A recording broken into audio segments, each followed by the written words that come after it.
Our special guest today is Ambassador Skand Tayal, the Ambassador of India to the Republic of Korea. Ambassador Tayal has been a part of India's foreign service since 1976 and served all over the globe from Moscow to Johannesburg. Today he will share his views on India as a country of opportunity and introduce his thoughts on how India and Korea can work together.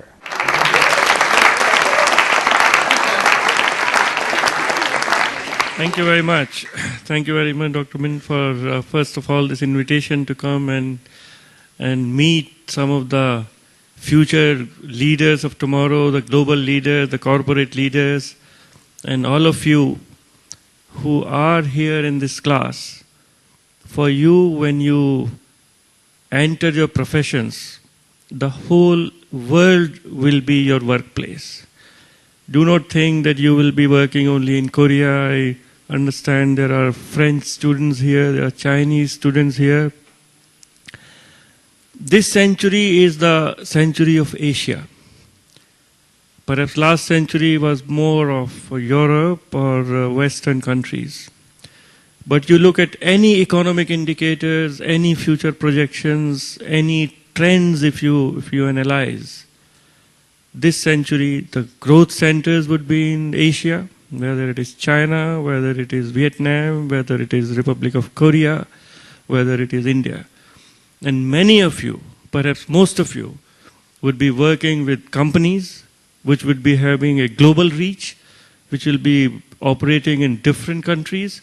So you should be prepared for a very international career when you enter your professional life.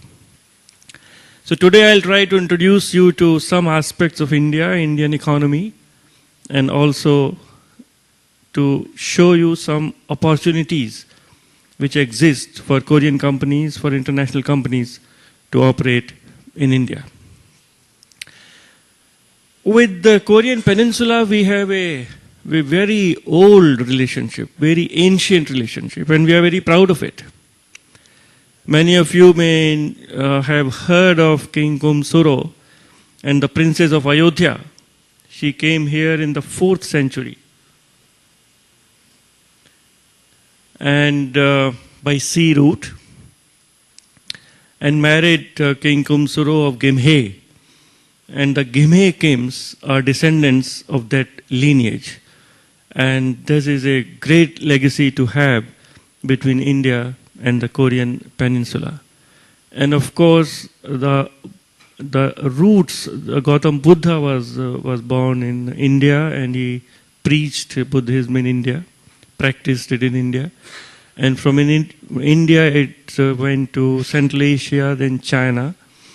Here it came from China, but there are links, there is evidence, there are records of Korean monks having gone to India and Indian monks having come to Korea in the 4th, 5th, 6th, 7th centuries.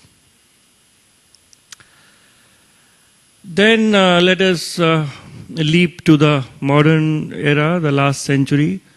Korea and India share a bitter legacy, a legacy of colonialism. India was under the British colonialism, and Korea was under the Japanese colonial rule from 1910 to 1945. But that is all past, that is all history. Both our countries are looking at the future. But at that time, after the Korean War, India did play a very important role in resolving the issues on Korean Peninsula. And this is a brief history of what our role was. We were trying to play a neutral country's role, trying to bring the warring parties together. And India was chairman of the Neutral Nations Repatriation Commission. Thousands of prisoners of war were repatriated. And it left a lot of good memories about India. We had sent an ambulance corps in the Korean War, and which treated the North Koreans, which treated South Koreans, which treated civilians, which treated military officers, and it is a very good legacy to have.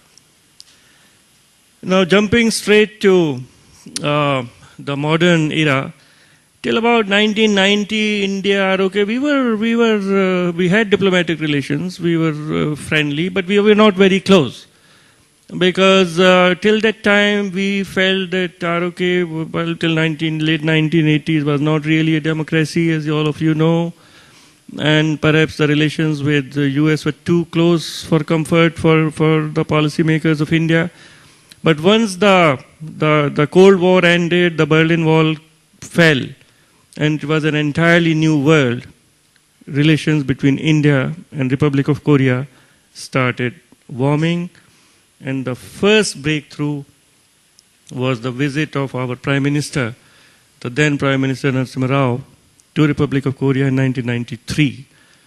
And he met all your Chaebol leaders, of course the President at the time, and that opened the doors for the entry of Korean companies into India.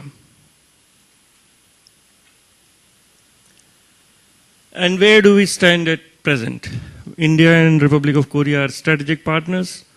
Last January 2010, President Lee Myung-bak had visited India. He was a state guest, and he was a chief guest at our Republic Day celebrations. Now that is, of course, every year a large number of foreign dignitaries come to India. But every year there is only one foreign dignitary who is the chief guest at the Republic Day, so it was a singular honor. Then just last July, 24 to 27 July, our President, Dr. Pratibha Devi Singh Patil, she visited Korea and had very successful negotiation. At that time, an agreement on civil nuclear cooperation was also signed. Bilateral trade is crossed $17 billion, which is pretty big. Of course, it is much less than what Korea's trade is with China, but in absolute terms, it is pretty big. And it is more than our trade with Japan. In a nutshell about India and India's economy, it is a $1.3 trillion economy, 11th largest in the world. But if you compare on the basis of the purchasing power parity, then we are the 4th largest economy in the world. I wonder whether you know what is purchasing power parity. It is comparison of goods and services, not by price, but by its actual value. For instance, if I get a haircut in India, it will cost me $2, 2,000 won in an air-conditioned saloon. If I go in Korea, it will cost me at least 15,000 won. But the service is the same. You are getting a haircut from a professional in a good saloon. So if you take that kind of parity and compare the entire basket of goods and services, then we are a $4 to $5 trillion economy, and we are the 4th largest in the world. Economic growth has been very good. Of course, we envy the economic growth rate of China, and we hope to reach double-digit growth, hopefully, in the near future. But by international standards, last year we grew by 9.3%. This year, because of this economic problems in the world, it may be around 8%. But still, by international standards, it's an excellent growth. Imports. Here I must say that India's economy is not an export-based economy. We have a huge internal market. I'll come to that later. So most of our economic growth is based on our own market. And that's why even when there are issues, problems in the global economy, Indian economy is somewhat insulated from those vicissitudes. Investment rate is pretty high. We save a lot of our earnings, which is a very singular Asian habit. And of course, our population is rising. It is at present 1.2 billion. India-ROK bilateral trade is going on very well. Last year it crossed $17 billion, and 2011, this year, We expect that it will definitely cross $20 billion, and the target is to reach about $30 billion in 2015, and we feel that it is very achievable. There are major investments by Korean companies in India and by Indian companies in Korea. The biggest investment, which is on the design board and which is going on, will be this $12 billion investment by POSCO in a state of Odisha on the eastern coast of India.